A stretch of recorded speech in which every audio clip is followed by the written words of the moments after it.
Boa tarde, amigos. É com muito prazer que nós retornamos hoje com essa live, uma live extremamente importante para todos nós, como vocês irão ver. Essas lives são patrocinadas, têm o apoio e o desempenho do Instituto de Ensino e Pesquisa do Hospital da Bahia, através da presidente do Instituto de Ensino e Pesquisa, doutora Mariana Andrade, que não mede esforços para que essas lives possam se realizar e trazendo cada vez mais especialistas com informações qualificadas. E essas informações, elas são muito importantes, sobretudo nesse cenário de que tantas informações de fake news, informações não procedentes, informações não adequadas, têm sido veiculadas em todos os meios de comunicação, via internet, via rede social, e trazendo uma enorme confusão para todas as pessoas. Não bastasse esse clima de insegurança que a presença da fake news já traz. Então, esse é o papel, essa é a diretriz do Instituto de Ensino e Pesquisa do Hospital da Bahia, da doutora Mariana Andrade, quando criou esse projeto. Hoje nós vamos ter o prazer de estar com o Dr. João Lima, que já deverá estar entrando aqui conosco. Dr. João Lima já está aí a bordo, não é? Dr. João Lima, que é um baiano, brasileiro, baiano, meu amigo, meu colega de turma, e ele é um professor de medicina e diretor do Centro de Imagem Cardiovascular da Universidade Johns Hopkins, em Baltimore, Maryland, Estados Unidos. Doutor João Lima, que está lá há muitos anos, é um orgulho para a Bahia, para a medicina baiana, brasileira, João. A posição que você ocupa hoje na Universidade Johns Hopkins, no Hospital Johns Hopkins. A Universidade Johns Hopkins, para aqueles que não sabem, ela é uma universidade mundialmente reconhecida.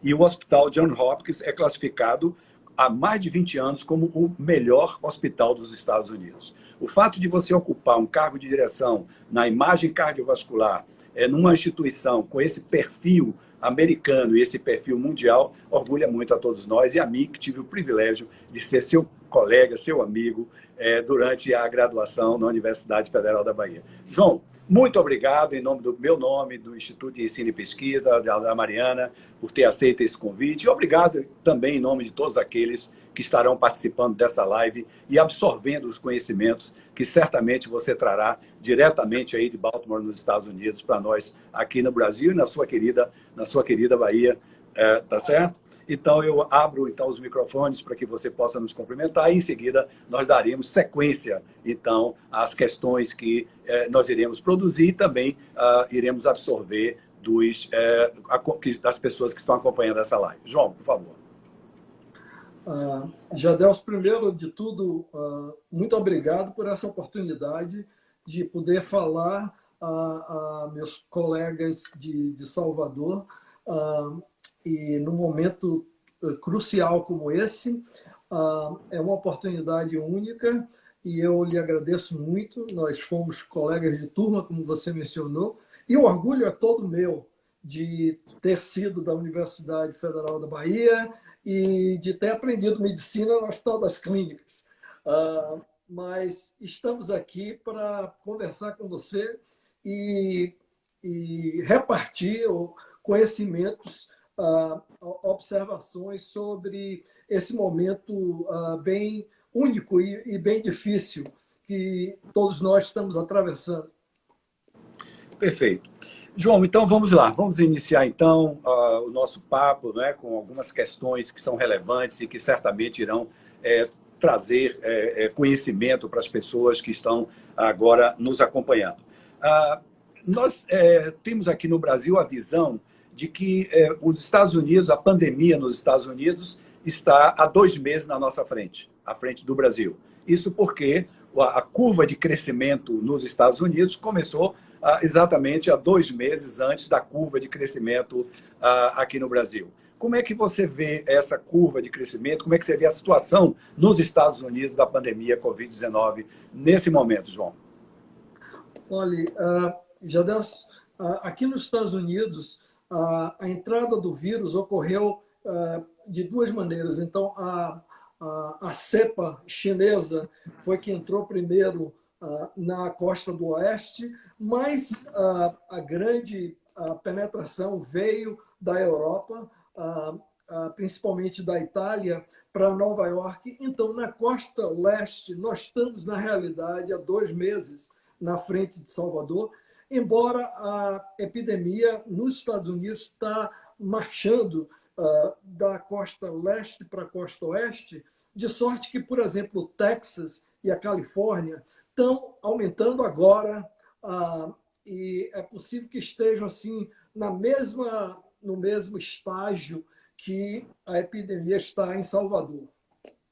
Perfeito. Eu queria de você a seguinte consideração. Nós, aqui no Brasil, existe já alguns estados que, embora nós estejamos ainda atingindo o pico da pandemia, que já se propõem a fazer um programa de extensão social, de encerramento de parte do isolamento social, com abertura de algumas atividades comerciais. E isso tem sido de forma independente. Os estados têm assumido isso, a prefeitura. Não há um plano nacional para fazer essa distensão. Como é que você vê isso? Aí nos Estados Unidos, como aconteceu em alguns países da Europa, Portugal é um exemplo, existe um plano, um projeto nacional para a distensão do isolamento social, do lockdown, ou os estados é que vão assumir isso, cada um dependendo do momento do pico da pandemia que está vivendo? Jadilson, aqui as determinações estão sendo feitas ao nível estadual, ou seja, a autoridade a autoridade estadual é o governador. Eu estou no estado de Maryland, portanto, quem decide quando existe o lockdown e quando as coisas retornam ao normal é o nosso governador, o governador do estado de Maryland. Mas, para lhe dar uma ideia da granularidade, mesmo no estado de Maryland, o nosso governador já começou a abrir alguns condados, já estão voltando à atividade, não é normal, mas em direção à normalidade, enquanto que outros condados, aqueles que estão adjacentes à capital, a Washington, esses continuam fechados, porque o índice de infecção lá ainda está bem alto. Portanto, um estado pequenininho como o estado de Maryland, que tem 6 milhões de pessoas, existem diferenças grandes de acordo com a região. E portanto, o comportamento digamos assim, prescrito através da autoridade local. Então, é o Estado que tem autoridade, mas o Estado, pelo menos o nosso Estado, se guia pela autoridade local dos digamos assim, prefeitos do condado. E com um guia geral, aqui nos Estados Unidos se preconiza que se a porcentagem de pessoas testadas cai abaixo de 5%, então existe mais segurança para se sair do lockdown. O cálculo, digamos assim, mais preciso seria um cálculo daquele R, ou seja, o número de pessoas que cada pessoa infectada infecta. Mas, para fazer um cálculo formal, assim, por região, é difícil. Então, a gente usa a porcentagem de testes. É claro que não é ideal, porque a quantidade de testes varia muito nos Estados Unidos e no mundo todo. Nós aqui estamos testando muito, mas em outros lugares dos Estados Unidos se testa muito menos. Então, esse é um guia geral, digamos assim, que está se usando para relaxar as regras de lockdown. Perfeito. Existe uma ideia de que, em alguns países, isso tem sido usado, de que a redução, e essa é uma expectativa que a gente fica, que a redução do número de mortes diárias versus o número de casos infectados, né? Versus o número de pessoas que são recuperadas, essa equação aí seria uma equação que nortearia, digamos assim, a possibilidade de um programa de extensão do isolamento social. Isso tem sido observado aí? Exatamente. E desculpe, porque o nosso governador, por exemplo, segue o índice de pessoas hospitalizadas. Então, o número de pessoas hospitalizadas no estado de Maryland está caindo e caiu agora abaixo do nível de maio, desde abril. Portanto, é esse o índice que nós estamos usando. O número de mortes tem caído também, e esse é um índice muito importante, como você mencionou, mas essa queda tem sido mais gradual e, pelo menos, o nosso governador tem usado o número de pessoas hospitalizadas como um guia, digamos assim, um guia geral para o Estado. Mas cada condado, como eu falei, tem usado a percentagem de pessoas infectadas entre as pessoas testadas como um guia assim, local, que, digamos assim, é um guia para a pessoa em termos de comportamento, em termos de confinamento, digamos, em casa. Perfeito. Essa ideia, essa ligação entre o número de pacientes hospitalizados, quer em unidade de terapia intensiva, quer em leitos hospitalares não de terapia intensiva, dá uma visão apropriada, porque isso é que permite exatamente os governantes se organizarem para não haver um completo ocupação desses leitos e, consequentemente, a falta de atendimento. Eu acho que essa é uma visão muito apropriada e que, pelo que percebi, cada governador, cada governante que tem o domínio de tomada de decisão e orientação da população está assumindo seus critérios, mas o que é importante é que haja uma grande responsabilidade nessa tomada de decisão no momento da distensão social. João, ele perguntaria, a Universidade Johns Hopkins ela é uma referência hoje mundial, não é? Em relação aos dados da Covid. Aliás, ela é uma referência mundial em vários aspectos, mas no caso que nós estamos tratando, em relação à Covid-19. Sobretudo, em relação aos dados estatísticos, não é? Que todo o mundo tem seguido. A Johns Hopkins publica diariamente dados estatísticos de todos os países do mundo, em relação a número de casos infectados, em relação a mortes, em relação a morte por milhão de habitantes. Esses dados têm sido relevantes, na sua opinião, para que os países e a própria Organização Mundial de Saúde possa conduzir globalmente as ações dessa pandemia e as orientações e diretrizes? Olha, nossa universidade tem a primeira escola de saúde pública dos Estados Unidos. Foi fundada aqui. E eu acho que é por isso que, em termos de saúde pública e de epidemiologia, Johns Hopkins tem um alcance no país enorme, e mesmo, como você comentou, fora do país, a decisão do grupo de geocoding foi incrível, de começar esse mapa. Então, eles tiveram uma visão uma visão excelente, que gerou frutos muito importantes, que têm ajudado a gente a acompanhar essa epidemia desde o início em Wuhan.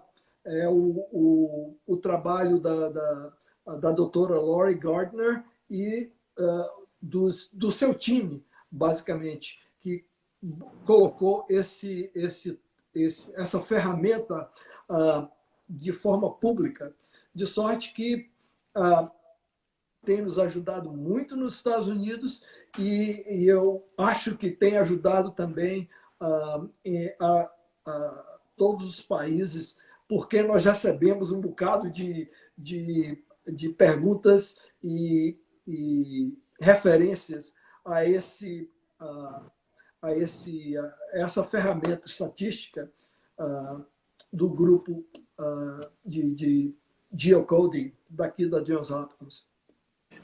Ok, João, evoluindo agora desses dados, dessas estatísticas epidemiológicas tão relevantes, como você acabou de falar, para que se possa assumir condutas de fazer relaxamento do isolamento social, que é a estratégia de prevenção mais efetiva que se tem até agora para enfrentar esses picos da pandemia, mas evoluindo agora para os aspectos assistenciais. Você é uma referência nos Estados Unidos em imagem cardiovascular e imagem como um todo. Como você avalia o papel da tomografia computadorizada do tórax, a relevância dela no diagnóstico da Covid? A população sempre tem sido muito informada e tem utilizado, quando recomendado, a testagem pelo RT-PCR e por outros testes de ELISA, enfim, mas o RT-PCR tem sido o método entendido como o método padrão para diagnóstico quando indicado e no momento certo da sua indicação. E aí vem na sequência a relevância da tomografia computadorizada. Eu queria que você comentasse como esse instrumento de diagnóstico é útil para ajudar na tomada de decisão em relação a internar ou não internar os pacientes, como conduzir esses pacientes, o grau de gravidade que a tomografia pode ajudar, mesmo quando as expressões clínicas da doença não são tão relevantes, e aproveitando na sequência aí a sua praia, como grande ecocardiografista mundial que você é, eu lhe perguntaria se também o ecocardiograma tem sido visto alterações frequentes do coração através do método do ecocardiograma nos pacientes com Covid e que isso ajuda a estimar gravidade e probabilidade. Então, esses dois aspectos de imagem que eu gostaria que você comentasse para conhecimento dos nossos acompanhantes. Certo.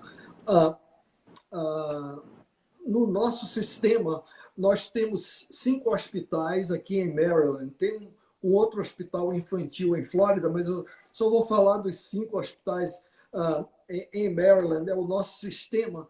Nesse sistema, nós usamos o raio-x de tórax como o exame inicial, digamos assim, depois do teste específico para o vírus.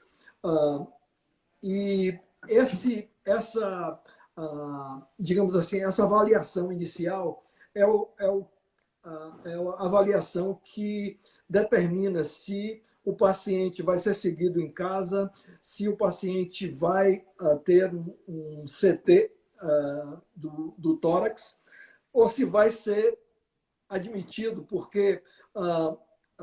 ao hospital, porque clinicamente não existe dúvida de que a doença está, digamos assim, avançada e que, portanto, requer hospitalização. Portanto, nós temos feito CT do tórax numa minoria de pacientes na qual existe dúvida, digamos assim, se, por exemplo, o teste específico para o vírus foi negativo, mas os sintomas parecem que envolvem o pulmão. Então, são nesses casos, principalmente, que o CT de tórax é excelente. Ele mostra, geralmente, acometimento das bases pulmonares e tem sido muito útil também nos casos de suspeita de embolia pulmonar. Existe muita embolia pulmonar na nossa experiência. Ela é mais, digamos assim, ela é mais periférica e mais, de vez em quando, se tem catastróficas embolias de pulmão e acidentes vasculares cerebrais. Nós vimos vários aqui, infelizmente, mas essa é o guia para imagem pulmonar, digamos assim.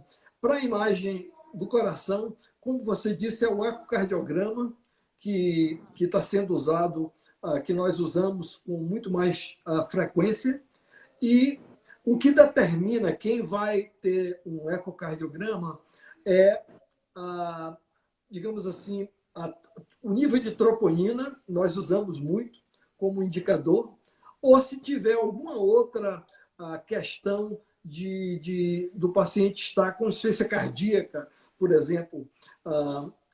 Então, o ecocardiograma é feito e nós tentamos reduzir para não expor o pessoal técnico a fazer exame em todo mundo, porque seria um pouco mais arriscado. Então, nós reservamos isso para esse tipo de paciente.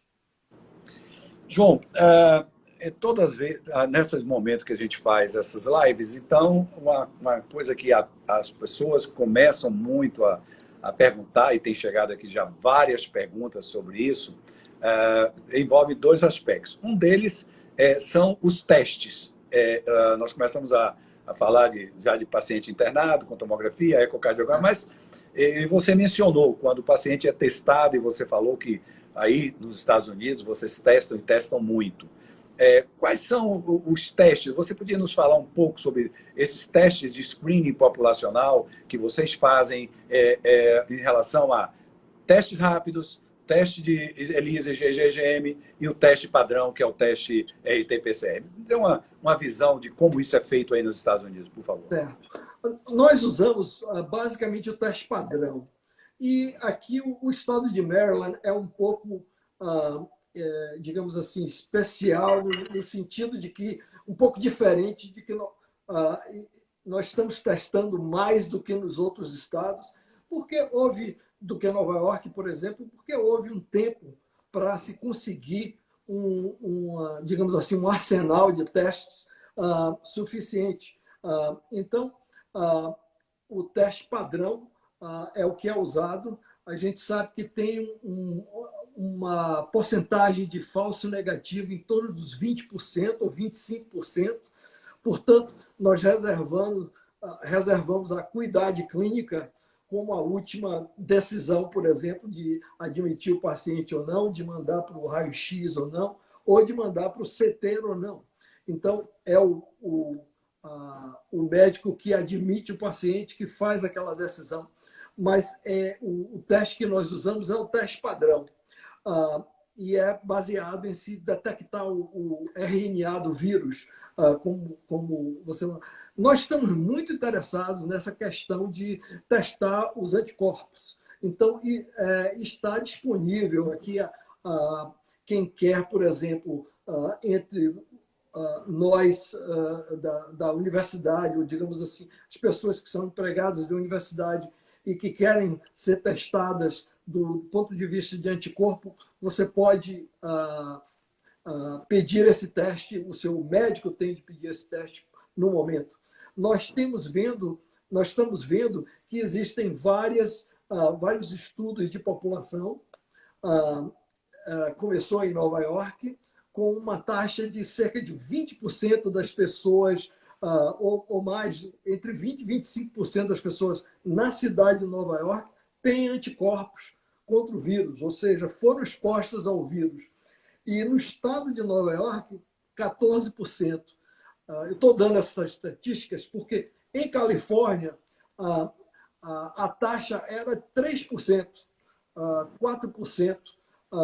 Portanto, bem diferente em termos de o quanto as pessoas foram expostas ao vírus. Aqui em Maryland e na região da capital, de Washington, nós não temos ainda um estudo de população de anticorpo. É mais um estudo, ou digamos assim, um teste clínico. ELISA é o que se faz aqui, mas existem várias possibilidades, mas, portanto, o que a gente usa é o teste padrão e, como um estado, digamos assim, nós estamos testando mais do que outros estados, mas a média geralmente é essa.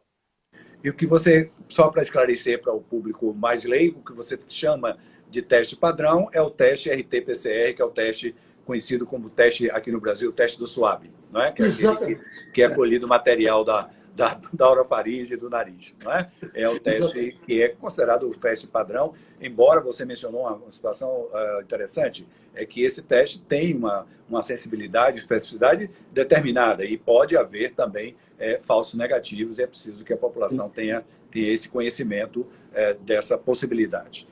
A outra questão que sempre é colocada, e aí eu queria ouvir como vocês estão se conduzindo nos Estados Unidos, e essa, na verdade, é uma questão que tem sido discutida aqui no Brasil muito e em várias partes do mundo, e eu estou me referindo à questão do tratamento. Não é? Nós temos 4 fases aí bem distintas da doença. Não é? Nós temos a fase inicial, que é aquela fase pouco sintomática, oligossintomática, o paciente perde o paladar, perde o olfato, começa a ter um pouco de mialgia, não é? E esses pacientes normalmente permanecem em casa, são orientados a permanecer em casa, e aí vem a pergunta, bom, eu tomo só analgésicos ou não, ou eu tomo alguma outra medicação?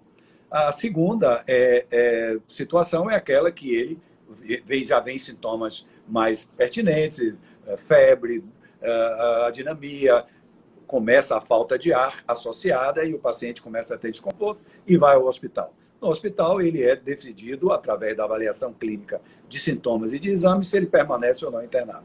E aí entra na fase da internação hospitalar e na fase do grave e muito grave. O que eu queria saber de você é que protocolos a Johns Hopkins está adotando aí em Baltimore em relação a essas distintas fases. Fique à vontade para comentar qualquer uma dessas fases ou todas elas, como você preferir. O que tem atualmente? As decisões de tratamento, por exemplo, dos pacientes internados, finalizando, se baseia só em protocolo de pesquisa ou vocês também utilizam nesses pacientes o que nós chamamos de o tratamento de compaixão? Sem dúvida.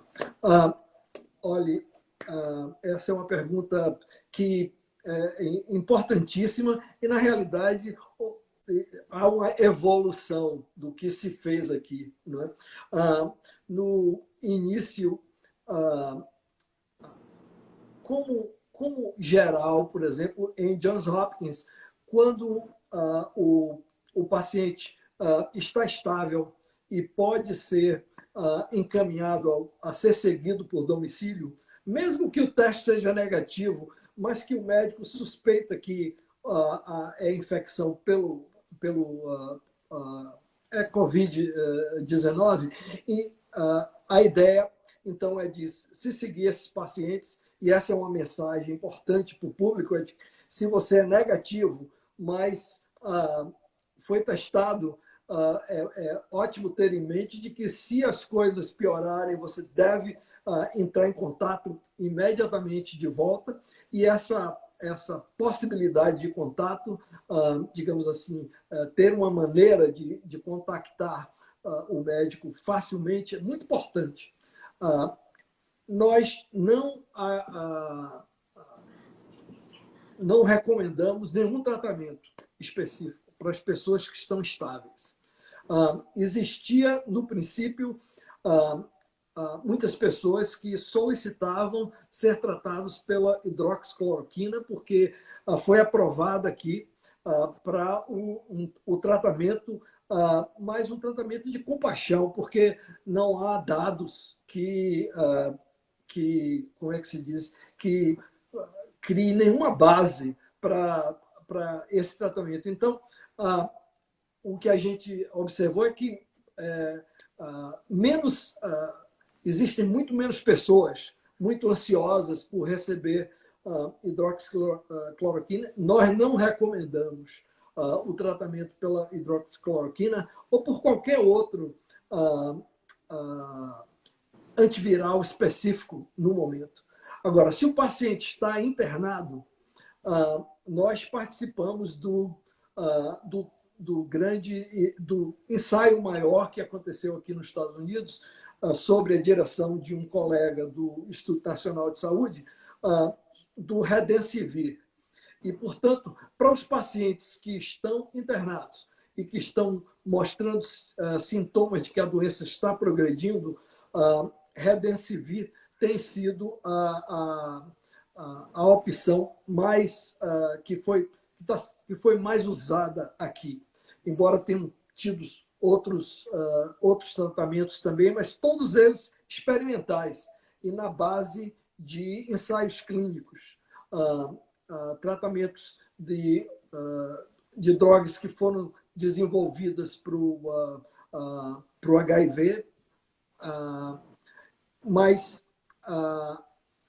basicamente desses todos, o único tratamento que nós estamos usando, digamos assim, nos pacientes que se manifestam com mais sintomas é Redemsivir. Existe, por outro lado, a ideia de usar o soro de pacientes que se recuperaram. Essa foi uma iniciativa desenvolvida pelo Dr. Casadeval nos Estados Unidos, foi desenvolvida aqui e, portanto, nós somos parte desse ensaio clínico e, muitas vezes, o uso do soro é feito de forma de compaixão, porque em pacientes que estão graves. De sorte que são essas modalidades que nós estamos usando. Uma coisa também que é única, ou digamos assim, eu estou vendo que está crescendo, é o uso de extracorpórea em pacientes jovens mais cedo do que antes. Antes se esperava 4 semanas ou 2, 3 semanas no respirador antes que alguém... 4 semanas é muito, mas 2 a 3 semanas era... agora, menos. Principalmente para pacientes jovens que você acha que vai resistir a uma coisa tão invasiva. Então, para dar uma ideia nós temos... na crise, tínhamos 100 pacientes, em torno de 100. Chegamos a 120, entre 120 e 80 pacientes internados no Hospital Central, que é o hospital que, digamos assim, nós usamos para a transferência dos casos mais graves. Dos 5 hospitais, e 100 pessoas, entre essas 100, umas 30 a 40 estavam entubadas no respirador e 8 a 9 na extracorpórea. Então, esse, digamos assim, foi o ápex desse sistema. Agora, nos outros hospitais, nós não temos a opção de extracorpórea e, basicamente, mantemos os pacientes que estão mais estáveis, embora os que também nós temos dúvida em termos de transporte, então fica no hospital aonde foi internado originalmente, e muitos desses pacientes estavam bem graves e eram mais velhos, digamos assim. Esse é digamos assim, como o sistema tem funcionado aqui em Maryland, e os 5 hospitais da rede Hopkins são um dos sistemas maiores do estado. João, eu vou voltar. Eu entendi as suas exposições, eu entendi que essa questão da circulação extracorpórea, eu queria esclarecer para os nossos acompanhantes, é uma situação para aqueles pacientes muito graves, não é? Porque estão sendo mantidos de forma muito grave nos respiradores. O lançar mão de uma circulação extracorpórea é uma atitude de tentar acelerar o processo de recuperação desses pacientes, e pelo que você explicou, isso tem sido um auxiliar importante para esse tipo de pacientes muito graves.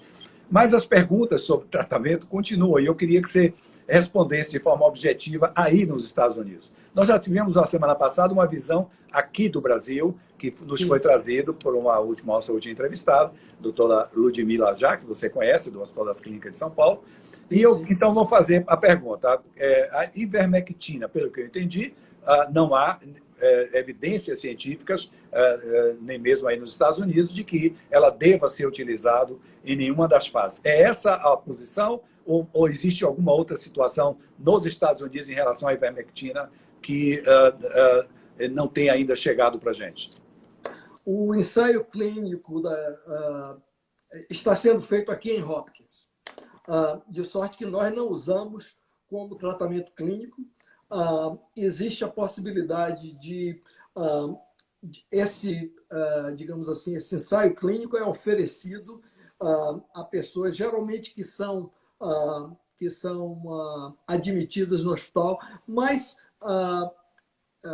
de sorte que funciona como um ensaio clínico com aqueles observações de que nós não temos nenhuma ideia se isso realmente é um benefício ou se é, na realidade, um malefício. Portanto, fica muito como é que se diz? Depende muito da situação psicológica da pessoa de querer participar ou de um ensaio clínico. Mas a ivermectina está sendo usada dessa maneira aqui. Então, você nos diz que a ivermectina faz parte de um ensaio clínico que também está sendo realizado na Hopkins, como aqui no Brasil e outros grandes centros do mundo, e que não há ainda resultados que nos autorizem a prescrever ivermectina em nenhuma das situações de apresentação clínica da Covid. Não, okay. É isso mesmo. Outra situação que também sempre merece considerando o potencial trombogênico da Covid, da Covid-19, o uso de anticoagulantes. Existem também preconização de utilização dos anticoagulantes em fases determinadas da evolução do paciente, em fases intra-hospitalares, na chegada, para evitar a evolução da doença. Qual é a visão que vocês têm aí na Hopkins em relação ao uso de anticoagulantes em alguma dessas fases de evolução desses pacientes? Aqui nós tivemos, a nossa exposição é de que a doença é extremamente trombogênica. Por exemplo, o D-dimer é um grande marcador da severidade da doença. Nós usamos anticoagulação preventiva em dose dupla, enoxaparina em dose dupla, a todos os pacientes que são hospitalizados. E existe um limiar baixo para começar a anticoagulação com a heparina intravenosa, se o paciente sai de uma fase mais, digamos assim, de observação para uma fase mais de tratamento mais intensivo. Em tratamento intensivo, todos os pacientes são anticoagulados aqui. Então, a anticoagulação é usado como uma estratégia terapêutica aí nos Estados Unidos para evitar a evolução da doença, considerando esse perfil trombogênico que a doença tem, tão reconhecido e que tem tanta relevância na definição de se o paciente vai evoluir para mais ou menos grave. Evoluindo agora, saindo dessa área de tratamento, você já nos deu a visão exata de como está sendo conduzido, tem um fato que o mundo inteiro observou, e creio que aí também na Hopkins, que é a recusa dos pacientes portadores de doença crônica, e aí eu me refiro a infarto, miocárdio, acidente vascular cerebral, a doenças neoplásicas, o câncer, de procurarem o hospital ou o sistema de saúde por receio de contrair o coronavírus. Não é? Os infartos sumiram das emergências, os AVCs também, os pacientes, muitos estão morrendo em casa, não é? De infarto, morrendo de acidente vascular cerebral, as doenças neoplásicas, o câncer está evoluindo, quando esses pacientes retornam ou retornarão no futuro, essas doenças estarão já num estágio muito mais avançado, porque não foram tratados. Como é que vocês têm visto isso aí nos Estados Unidos? E o que você recomenda para as pessoas que têm histórico de doença cardiovascular, como histórico de infarto, histórico de ciência cardíaca, arritmias, histórico de AVC, ou tem sintomas que possam agudizar essas doenças e histórico de neoplasias ou em curso de tratamento? O que você recomendaria para essas pessoas em relação a esse momento da pandemia e esse pânico que as pessoas têm de procurar os médicos ou o sistema de saúde? Olha, ótimo.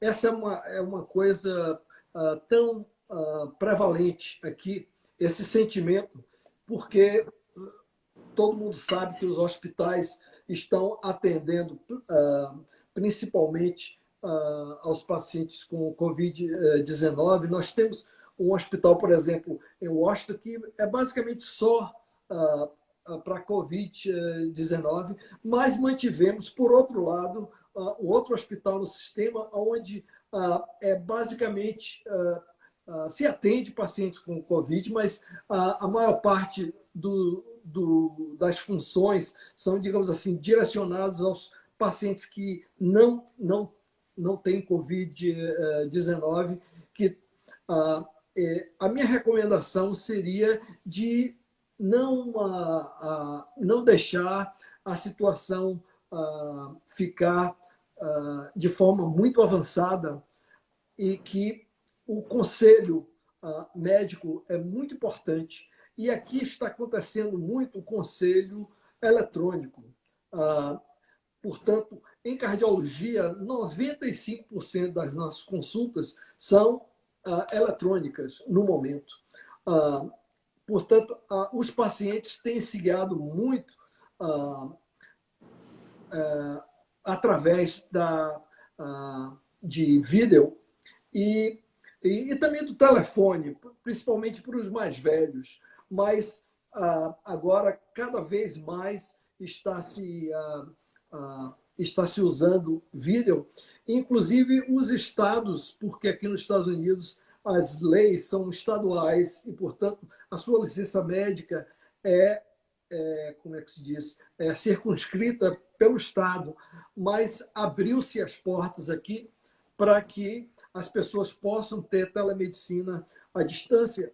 Vários estados ofereceram, digamos assim, relaxaram essa regra para que os pacientes possam ter acesso à consulta médica aqui em Hopkins à distância.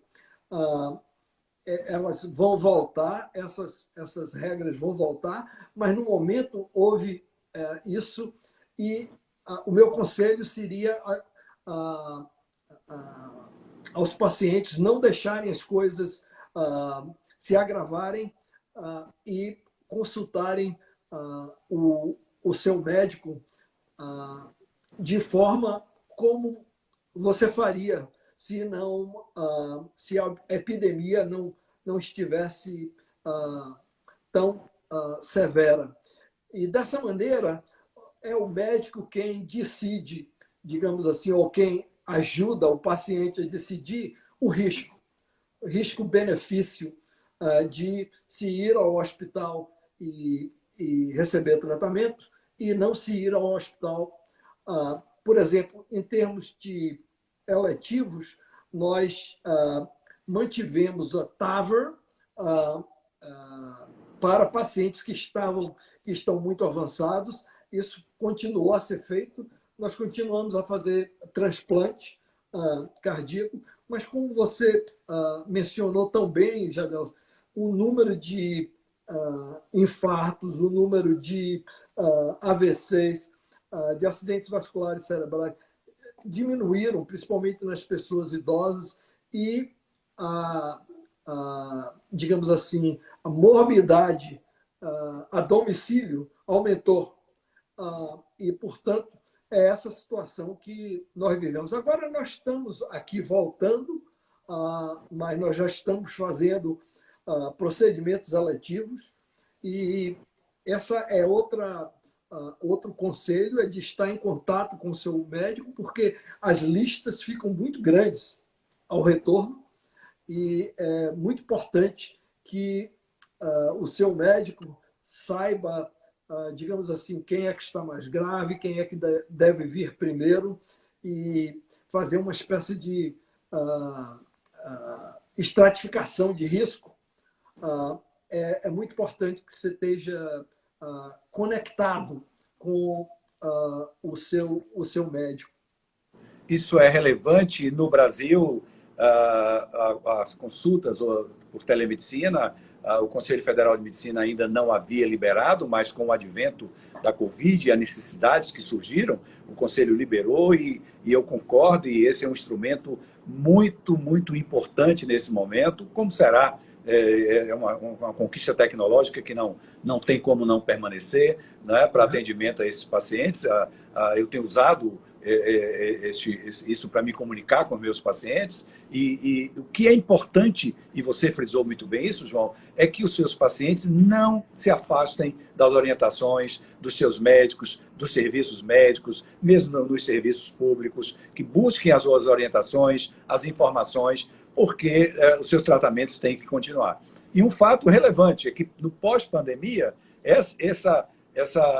toda essa população de pessoas que estão represadas, elas vão querer todas serem atendidas de uma só vez, e não vai haver condição, né, disso proceder. Então, vai haver um tempo muito grande para que os médicos consigam atualizar. Exatamente. Então, concordando inteiramente com você, a minha recomendação é que busquem os seus médicos, busquem a orientação médica, mantenham seus tratamentos. João, nós estamos caminhando já para o fim da nossa conversa, mas o mundo inteiro, não é, está na expectativa das vacinas, não é? Essa é uma expectativa de liberdade, né? É a famosa freedom americana, né? Então, a liberdade do mundo está na dependência de se conseguir vacina. Os laboratórios estão ávidos e trabalhando ininterruptamente para atingir essa expectativa mundial. Nos Estados Unidos, 2 laboratórios já estão na fase 3, ou seja, já utilizando progressivamente em humanos, que é a Janssen, que é da Johnson & Johnson, e a Moderna, né? Existem outros, mas esses 2 iniciaram a fase 3, com inclusão progressiva de testes em humanos. Da mesma forma, na China também, não é? E também a Oxford, na Inglaterra, são os 4 dentre os centenas de laboratórios que estão nessa corrida aí, porque eles já estão numa fase mais adiantada que as outras, em relação inclusive, Oxford e a China estão incluindo, se propondo a incluir pacientes brasileiros, pelo fato de nós termos aqui uma população grande, porque estamos no pico da pandemia. Como é que você vê essa questão da vacina? Qual é a sua expectativa? Qual é a expectativa do povo americano em relação à existência dessa vacina? É claro que a vacina representa, como você disse, a liberdade, digamos assim, a possibilidade de se voltar a uma atividade social, pelo menos perto do normal, antes de que a epidemia tenha de criar essa imunidade de rebanho, como se diz, por vários ciclos que seriam extremamente dolorosos. Então, a possibilidade de criar essa imunidade de rebanho através da vacina é a nossa esperança, é a esperança de todo mundo. Os líderes, você mencionou muito bem, o governo dos Estados Unidos essa semana revelou que investiu uma quantidade de fundos extremamente importante na vacina de Oxford, da AstraZeneca. Portanto, existe a esperança de que essa talvez seja a primeira vacina que venha a chegar ao uso público. As expectativas mais, digamos assim, optimistas são de que isso aconteceria talvez no final do ano, mas, na realidade, as pessoas que têm muita experiência com o desenvolvimento de vacinas, elas dizem que provavelmente será um ano até que nós tenhamos realmente vacinado uma população que seja suficiente para proporcionar essa imunidade de rebanho, que parece que o número seria entre 60% a 70%, para que a gente pudesse ver, então, uma resposta muito importante ao nível da população, em termos de resistência ao Covid, ao vírus. Mas esses são os líderes. Aqui nos Estados Unidos, a Johnson & Johnson e a Moderna. Na China, a vacina da Sinovac, que é uma vacina por vírus atenuado, ou seja, é uma vacina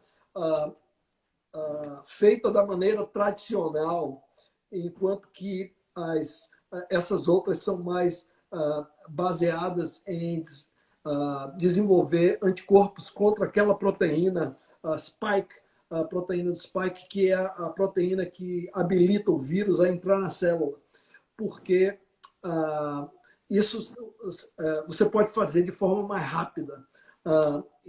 Por isso que existe esse, digamos assim, apego a essa ideia de fazer uma vacina contra o RNA do vírus, mas exatamente contra a proteína do vírus. Mas essa possibilidade, a vacina chinesa da Sinovac é também uma esperança, porque é feita de maneira tradicional e existe, portanto, muita esperança. Existe também a ansiedade de que a vacina não seja maléfica, que não aumente a chance das pessoas terem, digamos assim, o vírus.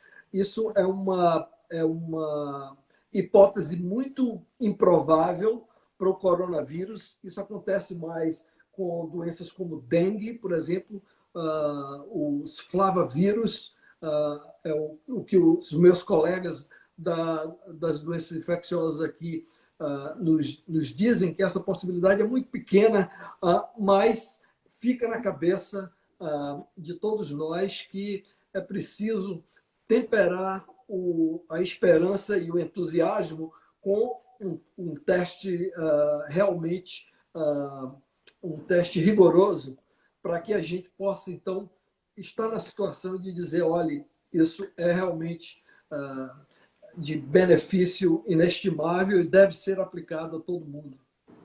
O que é preciso, atendendo a essa ansiedade natural da população, e eu tenho dito aqui, e outras oportunidades, é que não exista só uma vacina, é que essa vacina seja eficaz, não é? Que ela seja eficaz, que seja tolerada pela população, que seus efeitos colaterais não sejam muito danosos e que ela realmente se mostre eficaz e de fácil administração e que ela tenha a possibilidade de ser produzida em escala mundial para que todas as populações do mundo possam ser atendidas. Então,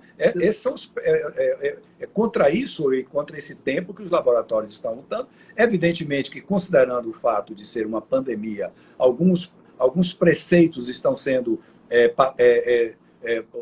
não atropelados, mas superados, não é? Por dedicação, mas existem as fases determinadas de aplicação e de avaliação dos efeitos da vacina, que esses não tem jeito e nós vamos ter que ter realmente a paciência e a expectativa de poder ser. João, finalmente eu gostaria que você, como um baiano, um brasileiro, que você encerrasse a nossa live deixando para nós, para a Bahia e para o Brasil, uma mensagem a respeito de que lições essa pandemia, que esperanças e que expectativas, que é uma doença nova. A cada momento surge uma situação, agora acaba de surgir mais um novo fato, a Organização Mundial de Saúde e outros falando que os pacientes que são assintomáticos poderiam não estar transmitindo, o que realmente é uma afirmação que carece de total confirmação. Isso é uma afirmação que não se pode trazer à discussão nesse momento, porque foge completamente a qualquer conhecimento sobre, de fato, esse assunto, para que a gente possa discutir. Mas eu queria, então, que você trouxesse a sua mensagem final para a sua Bahia, para o Brasil, para os brasileiros, de expectativa em relação à pandemia e esse momento tão terrível que nós estamos vivendo. É um momento terrível, realmente, mas eu queria expressar que eu tenho um orgulho enorme. É claro que eu sigo a situação na Bahia bem de perto, porque minha família é baiana, e tenho orgulho de como o governo baiano enfrentou essa epidemia e, na realidade, tomou precauções que colocaram a Bahia num nível, pelo menos até o momento, num nível melhor do que em outras localidades do Brasil. Portanto, tenho um orgulho enorme de que isso tenha acontecido em Salvador, na Bahia. E a minha mensagem principal é de que é um momento agonizante, de uma ansiedade enorme. Mas se as pessoas tomarem precauções e assumirem a responsabilidade pessoal de que tem um dever pessoal, a sua família, mas também a sociedade, de que nós vamos conseguir sobreviver essa tsunami, digamos assim, que não esperávamos, mas que chegou, e nós temos agora temos de fazer tudo para atravessar essa fase da melhor maneira possível. Portanto, Jadelson, um grande abraço e muito obrigado pela a oportunidade de falar com você e com meus colegas da Bahia, ou para os meus colegas da Bahia, é importantíssima e eu não sei como lhe agradecer. Muito obrigado. Nós é que temos que lhe agradecer, meu amigo, a disponibilidade do seu tempo, daí direto de Baltimore, direto da Johns Hopkins, em nos permitir, mais uma vez, levar a informação de qualidade. Esse é o perfil desse projeto que Mariana Andrade criou via o Instituto de Ensino e Pesquisa do Hospital da Bahia, exatamente trazer profissionais do seu quilate, da sua postura científica, do seu tamanho científico, para trazer as informações corretas, adequadas, para que a população possa entender que essas coisas muitas vezes veiculadas apressadamente, essas informações que parecem agradar as pessoas, elas não são de fato aquelas que deveriam ser seguidas, e há que ter paciência.